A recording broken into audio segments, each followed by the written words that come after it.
Valera Tnex adjusted her holographic disguise as she stepped into the grand hall of the International Space Science Symposium in Geneva. To the humans around her, she appeared as a tall, elegant woman with platinum blonde hair and sharp features. Only the slight shimmer in her deep violet eyes hinted at her true nature as the heiress to the Centaurian Consortium, one of the most powerful political entities in the known galaxy. Primitive, she muttered under her breath, observing the crude digital displays and the scientists hunched over their tablets. Her diplomatic mission to assess Earth's readiness for galactic contact felt increasingly like a waste of time. These humans, barely a century into their space age, still relied on chemical rockets and radio waves for communication. The symposium's keynote speech was about to begin. Valera took her seat, already composing mentally dismissive notes for her report. A man stepped onto the stage, Professor Daniel Wright, according to the program. He appeared unremarkable, medium height, dark hair threaded with silver, wearing what she assumed passed for formal attire on this planet. "Ladies and gentlemen," he began, his voice carrying an unexpected warmth that made Valera pause in her note-taking.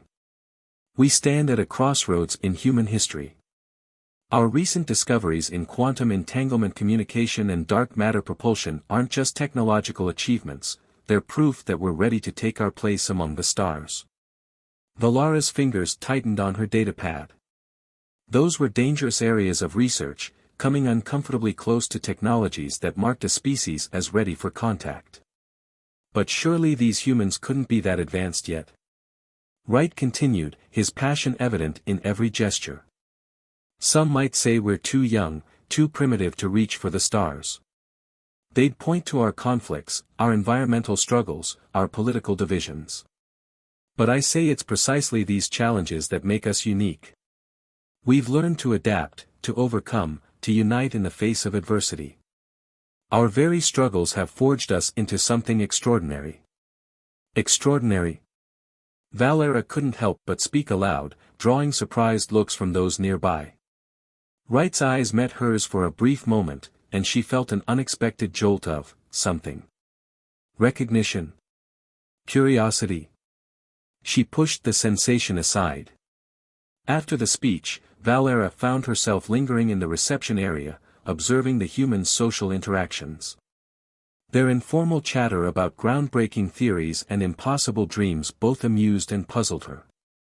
They should have been centuries away from such concepts, yet here they were, intuiting truths about the universe that had taken other species millennia to discover. Enjoying the reception? The voice behind her made her start. She turned to find Daniel Wright himself, holding 2 glasses of what appeared to be champagne. He offered her one with a smile that seemed to suggest he knew more than he should.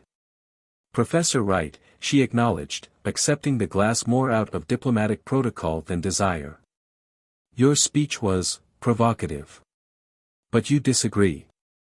"It wasn't a question. You had quite the reaction to my remarks about human potential." Valera took a careful sip, buying time to compose her response. "You speak of humanity as if it's ready to join some grand cosmic community. Isn't that rather presumptuous?" "Is it?" His eyes sparkled with something that might have been mischief. "The universe is vast, mysterious, and likely full of civilizations we can't even imagine. Why shouldn't we prepare ourselves for that possibility?"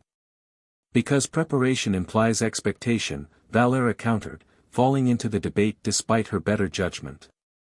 "And expectation can lead to disappointment. Or revelation."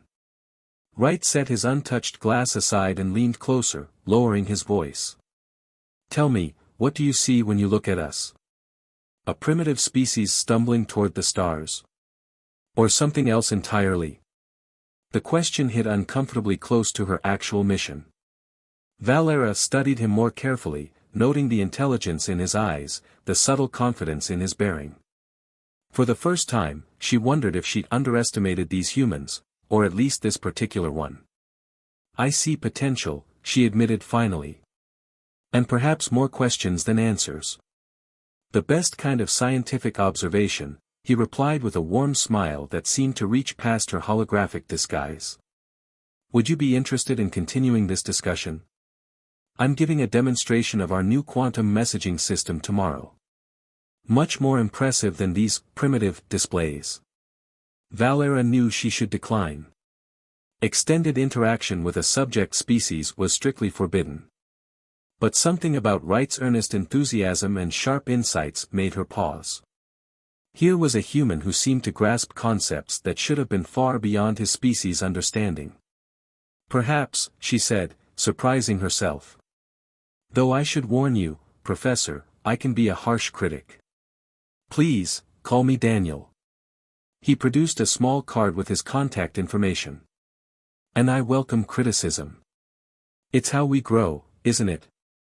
As individuals, as a species, as a civilization. The way he emphasized that last word made Valera wonder again if he suspected something about her true nature.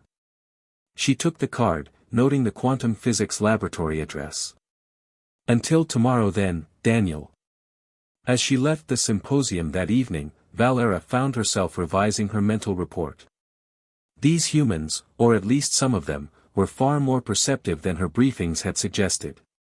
Daniel Wright's insights into universal principles, his almost intuitive grasp of concepts that should have been beyond human understanding, it all hinted at something extraordinary. For the first time in her diplomatic career, Valera Tnex felt genuinely intrigued by a primitive species. And if she was being completely honest with herself, by one human in particular. Tomorrow's demonstration would certainly be illuminating. That night, in her cloaked ship orbiting high above Geneva, Valera spent hours reviewing Earth's scientific progress, paying particular attention to Daniel Wright's publications. His theories about quantum communication and species advancement were surprisingly sophisticated, almost as if he had access to knowledge beyond Earth's current level of development. Computer, update mission parameters, she commanded. Subject species shows unexpected advancement in key areas. Recommend extended observation period, focusing on specific individuals of interest. As she prepared for sleep, Valera found herself looking forward to tomorrow's demonstration with an anticipation that went far beyond professional curiosity. She told herself it was purely scientific interest, but the warmth she felt when remembering Daniel's smile suggested otherwise.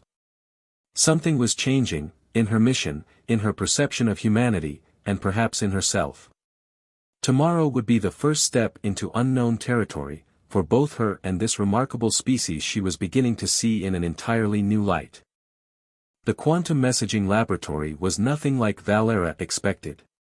Instead of the crude equipment she'd anticipated, she found herself facing an elegant array of crystalline structures that bore an uncomfortable resemblance to basic Centaurian communication nodes. Daniel Wright's demonstration was about to begin, and she found herself holding her breath. The principle is simple, Daniel explained to the small group of selected observers. We've managed to establish stable quantum entanglement between particles separated by increasing distances. Today, we'll demonstrate instantaneous communication between here and our sister facility in Tokyo. Valera's hand tightened on her datapad. This was impossible. Earth shouldn't have this technology for at least another century. She watched as Daniel initiated the sequence, the crystals humming with a familiar resonance that sent chills down her spine. Message received, announced his colleague in Tokyo, the response appearing simultaneously with his transmission. No delay. Perfect quantum entanglement. After the demonstration, Daniel found her examining one of the crystal arrays. Impressive, isn't it? He asked, that same knowing gleam in his eyes. Where did you get the idea for this configuration? Valera asked carefully, her diplomatic training warring with her growing curiosity. Would you believe me if I said it came to me in a dream? Daniel laughed, but there was something serious beneath his casual tone. Actually, I'd love to hear your thoughts over dinner. There's this little place nearby that serves the best Thai food in Geneva. Every protocol in her diplomatic handbook screamed against accepting. Personal involvement with subjects was strictly forbidden. And yet. Thai food, she heard herself say. I'm not familiar with it. Then you're in for a treat. Daniel's smile was warm, genuine, and completely disarming. The restaurant was small, tucked away in a narrow street lit by old-fashioned lanterns. Valera found herself fascinated by the riot of smells and colors, so different from the sterile precision of Centaurian dining halls. Daniel ordered for both of them, and she watched in amazement as dish after dish arrived. "Try the tom yum," he suggested, gesturing to a fragrant soup. "It's a perfect example of humanity's genius for combining seemingly incompatible elements into something extraordinary." Valera took a cautious sip and her eyes widened. The explosion of flavors was unlike anything in her experience. Spicy, sour, sweet, and savory all at once, yet somehow harmonious. "This is remarkable," she admitted. "We're full of surprises," Daniel said softly. "You know, I've always believed that true civilization isn't measured by technological advancement alone, but by the capacity to create beauty, to find joy in discovery, to reach beyond what we know into what we dream might be possible." His words struck uncomfortably close to the ongoing debates in the Centaurian Council about human readiness for contact. Valera found herself sharing more than she should, drawn out by Daniel's genuine interest and insightful questions. "You're not what I expected," she said finally, as they walked along Lake Geneva after dinner. The stars above were partially obscured by Earth's atmosphere, yet somehow more beautiful for their imperfect visibility. "And what did you expect?" Daniel stopped walking, turning to face her.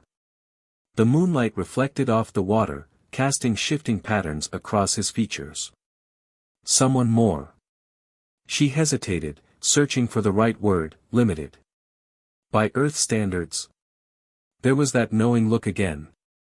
"Or by some other measure?" Valera felt her pulse quicken. "What are you suggesting, Professor Wright?" "Only that you seem to have very specific expectations about human capabilities." He stepped closer, his voice dropping. "And that your surprise at exceeding them is telling." She should leave now. Return to her ship and recommend immediate suspension of Earth observation. Instead, she found herself saying, "Perhaps I need to reevaluate those expectations." "I could help with that." Daniel gestured to a nearby observatory dome.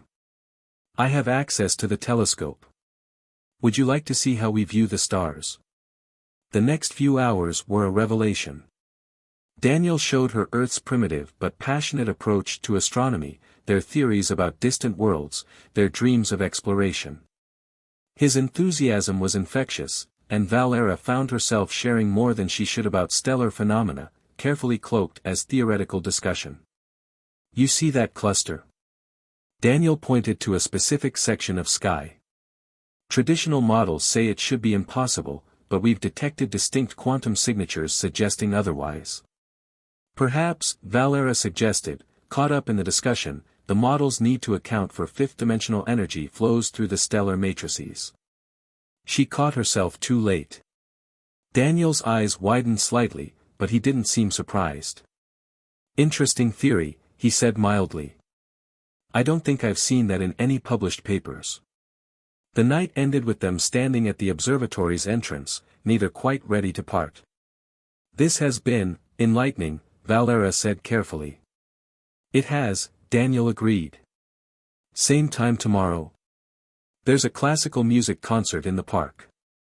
Another unique human experience you might find interesting." Every regulation said no. Every protocol demanded she end this now. "I would like that," she heard herself say. Back in her ship, Valera spent hours updating her reports, trying to reconcile her duty with her growing fascination with human culture, and one human in particular. The simple dinner had taught her more about humanity than months of formal observation. Their ability to create beauty from chaos, to find patterns in apparent randomness, to dream beyond their current limitations, it was extraordinary. Her communication console chimed with a priority message from the Centaurian Council, requesting a progress update. Valera stared at it for a long moment before marking it pending review. For the first time in her diplomatic career, she wasn't sure what to report. How could she explain that everything she thought she knew about humanity might be wrong? Tomorrow's concert would be another protocol violation. Another step closer to dangerous involvement with a subject species. Another opportunity to see that remarkable spark in Daniel's eyes when he shared something new with her. Valera found she was looking forward to it more than she'd looked forward to anything in years. The emergency transmission cut through Valera's dreams like a knife. Heiress Nex, your presence is required immediately before the High Council. Your actions have compromised our entire observation protocol. Valera sat up in her ship's quarters, the message crystal pulsing in angry red. The past month with Daniel had been a whirlwind of discovery, symphonies under the stars, hidden art galleries, street festivals bursting with life and color. Each experience had shifted her perspective on humanity's potential, and each moment with Daniel had pulled her further from her diplomatic duties. But someone had noticed. Someone had reported her. The holographic council chamber materialized around her as she activated the emergency link. 7 stern faces stared down at her, their disapproval palpable even across light years. Heiress Nex, first speaker Ranatha's voice dripped with disdain, explain your repeated unauthorized contact with the human designated Daniel Wright. Valera straightened her spine, channeling generations of diplomatic training. I've been conducting detailed cultural observations. You've been compromised, Ranath interrupted. Your reports show increasing bias. You defend human advancement while dismissing their obvious primitive limitations. And now we discover you've been engaging in personal relationships with a subject species. With respect, first speaker, our initial assessments of humanity were flawed. Their technological advancement is precisely what concerns us, another council member cut in. Their quantum messaging experiments suggest outside interference. We suspect you've been sharing restricted knowledge, Heiress Nex. The accusation struck like a physical blow. I have maintained all protocols regarding technology sharing, she insisted. Daniel Wright's insights are his own. That's what makes them remarkable. Humanity isn't following our expected development path because they're capable of genuine innovation. Enough. Ranatha's voice echoed through the chamber. You will return to Centauri immediately. A new diplomatic team will take over Earth observation. The human will be memory wiped as per standard protocol for contaminated contacts. No. The word escaped before she could stop it. The council chamber fell silent. You dare object? Ranath leaned forward, his eyes narrow. Need I remind you of your position? Your responsibilities? The entire foundation of our society rests on careful management of emerging species. Your infatuation with this human threatens everything we've built. What we've built is a system of prejudice masked as protection, Valera heard herself say. We claim to guide developing worlds while actually suppressing them. Daniel has shown me. Daniel? Ranath spat the name. You use its familiar designation. This is worse than we thought. Guards will arrive within the hour to escort you home. Do not attempt to warn the human. Do not attempt to leave your ship. This is a direct order from the High Council. The transmission cut off, leaving Valera alone in her quarters. Her mind raced. Within the hour, everything would end. Daniel would forget her, his brilliant mind wiped clean of their conversations, his insights possibly lost forever. And humanity would remain under the thumb of Centaurian guidance for generations to come. Unless. Her fingers flew over the ship's controls, bypassing security protocols she'd never dared breach before. A simple message to Daniel's private computer, observation lab. Now. Emergency. She had less than an hour to change everything. Daniel was already waiting when she reached the lab, his face concerned. What's wrong? Your message. They're coming, she cut him off, dropping her holographic disguise for the first time. Daniel's eyes widened at her true appearance, the subtle phosphorescent markings, the deeper violet of her skin, but he didn't seem shocked. "You knew." "I suspected," he admitted. "Your questions were too specific, your knowledge too precise. And sometimes, when you were excited about something, your disguise would shimmer just slightly. Then you also know why they want to stop us." Valera moved to the quantum messaging array. "Your work here, your insights into universal principles, they prove humanity doesn't need controlling. You're ready for so much more than they want to allow." "Who's coming?" Daniel stepped closer, his calm presence steadying her. "The High Council. They'll take me back to Centauri, wipe your memories of me, suppress your research." She met his eyes. "Unless we prove them wrong." "Right now." Understanding dawned on his face. "The quantum array. You want to demonstrate that we developed it independently." "More than that." Valara's fingers danced over the crystals, adjusting frequencies to match Centaurian patterns. "I want to show them humanity can match our technology through pure innovation. Your theories about fifth-dimensional energy flows, they're original. Different from our approach but equally valid. Maybe better." They worked frantically, Daniel's intuitive grasp of quantum principles meshing perfectly with her advanced knowledge. Minutes ticked by as they modified the array, pushing it to configurations that neither human nor Centaurian science had attempted alone.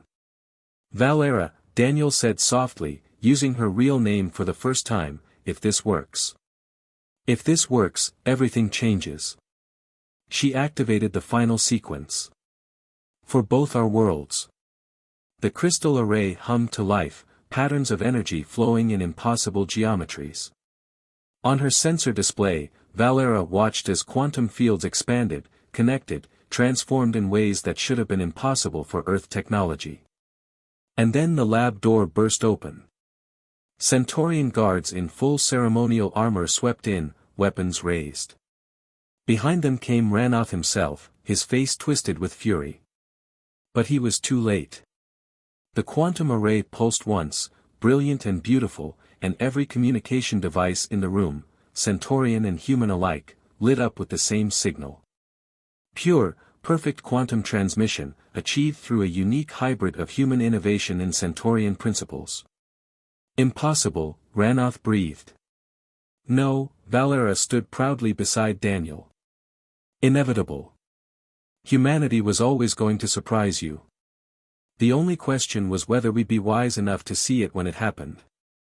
As alarms blared and more guards rushed in, Valera felt Daniel's hand slip into hers. Whatever came next would change both their worlds forever. And somehow, standing together, that didn't seem like such a frightening prospect anymore. The holding cell aboard the Centaurian diplomatic vessel hummed with energy fields, but they weren't designed to contain ideas. Or hope. Valera sat cross-legged on the floor, her mind racing through possibilities while the ship's engines thrummed on course to Centauri. "The council convenes in 1 hour," the guard announced. First speaker Rannoth demands your full confession of technological contamination. Valera smiled. They still didn't understand. The quantum array demonstration had shaken them, but they were clinging to their prejudices, desperate to believe Daniel's insights came from her interference rather than human innovation. The ship's alarms suddenly blared to life. "Unknown vessels approaching." The announcement echoed through the corridors. Multiple signatures, non-Centaurian origin. Valera felt the ship shudder as it dropped out of faster-than-light travel. Through her cell's small viewport, she saw them, sleek, predatory shapes against the stars. The Drachnid Collective, opportunistic raiders who'd been pushing Centaurian borders for decades. All diplomatic personnel to secure stations, the commander's voice was tense. "We are significantly outgunned." The energy fields of Valara's cell flickered as power was diverted to weapons. She could escape now, easily. But where would she go? Her thoughts turned to Earth, to Daniel, to everything she'd learned about humanity's potential. The ship rocked with the first enemy hits. Through the chaos of running feet and shouted orders, Valera heard something else, a familiar resonance. The quantum array's frequency, but impossibly far from Earth. Her cell's communication panel lit up with an unauthorized signal. Daniel's face appeared, surrounded by complex equipment. Valera. Thank God the quantum link held. We've been tracking your ship. Daniel. How? No time. The Drachnids are a diversion. We knew they'd attack when we detected your ship's energy signature. Their raids follow predictable patterns once you analyze the fifth-dimensional wake distortions. Valara's mind raced. You orchestrated this? Not exactly. We just anticipated it. Your council isn't the only one watching developing species. We've had our own observation programs. The Drachnids have been our primary concern. Another blast rocked the ship. Valera heard panic in the corridor. The raiders had breached the outer hull. The Centaurian Council needs to see humanity's true potential, Daniel continued. Not just in physics and quantum mechanics, but in strategic thinking, in understanding complex patterns across space and time. We're ready for full contact, Valera. And we're ready to be allies. Through the viewport, Valera saw new ships emerging from fold space, Earth vessels, their design unlike anything she'd seen before. They moved with incredible precision, herding the Drachnid ships into a tactical disadvantage.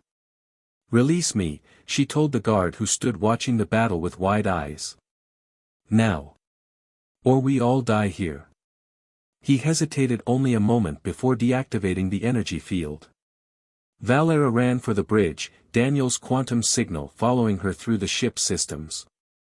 She burst onto the command deck where Rannoth and other council members huddled in fear. The human ships, Rannoth whispered. Impossible. Their technology is their own, Valera cut him off, taking control of the tactical station. Daniel, synchronize your fleet's quantum fields with our shields. Already done, his voice came through clearly now, startling the council members. Quantum resonance in 3, 2, 1. The combined shield harmonics created a cascade effect, disrupting the Drachnid weapons. Within minutes, the raiders were in full retreat, their ships scattering back into fold space. This is what humanity is capable of, Valera addressed the stunned council. Not because of our interference, but because of their unique way of seeing the universe. They didn't develop along our expected paths because they found better ones. We've been monitoring the Drachnids for months, Daniel added through the quantum link. We knew they were testing Centaurian defenses, looking for weaknesses. You thought you were watching us, but we were watching everything. Ranatha's face had lost its arrogant certainty. Your quantum communications, your spacefold technology. All developed independently, Valera said firmly. Different approaches, different principles, but equally advanced. Perhaps it's time for the Centaurian Consortium to rethink its definition of primitive species. The bridge fell silent as Earth ships took up escort positions around the damaged Centaurian vessel. Through the quantum link, Valera could see Daniel smile, proud but not arrogant, confident but not condescending. Everything that humanity could be at its best. The Council will need to convene, Rannoth said finally. To discuss, reassessment of Earth's status. No, Valara's voice was firm. The Council will need to convene to discuss equal diplomatic relations. Humanity isn't a species to be assessed anymore. They're our peers. Perhaps even our teachers in some ways. As if to emphasize her point, the quantum link expanded, displaying tactical data, shield harmonics, and fold space calculations that made the Centaurian scientists gasp in appreciation. Humanity's gift for innovation, for seeing patterns in chaos, for finding unprecedented solutions, it was all there in the elegant mathematics. Well, first speaker. Valera asked quietly. Shall we begin a new chapter in Centaurian-human relations? As equals? The future hung in the balance, but Valera wasn't worried anymore. She had seen humanity's potential firsthand, had felt it in Daniel's passion for discovery, his joy in sharing knowledge. The old barriers were falling, and something new and wonderful was about to begin. 1 year later, the Geneva Interstellar Diplomatic Center sparkled under Earth's autumn sun. Valera stood at the podium, her true form now visible to all, addressing the first joint session of human-Centaurian scientific exchange. Today marks not just cooperation between our species, she announced to the packed auditorium, but a fundamental shift in how we view galactic civilization. The old hierarchies of advanced and primitive species have given way to something far more valuable, recognition of each species' unique gifts and perspectives. In the front row, Daniel sat beside members of the Centaurian Science Council, his presence a testament to how much had changed. The quantum defense system he developed had already been adopted by 3 other species, while human intuitive mathematics was revolutionizing fold space navigation across the galaxy. After the ceremony, they walked through the diplomatic center's garden, where Earth roses grew alongside luminescent Centaurian crystal flowers. "Remember when you thought we were primitive?" Daniel teased, picking up a fallen crystal bloom.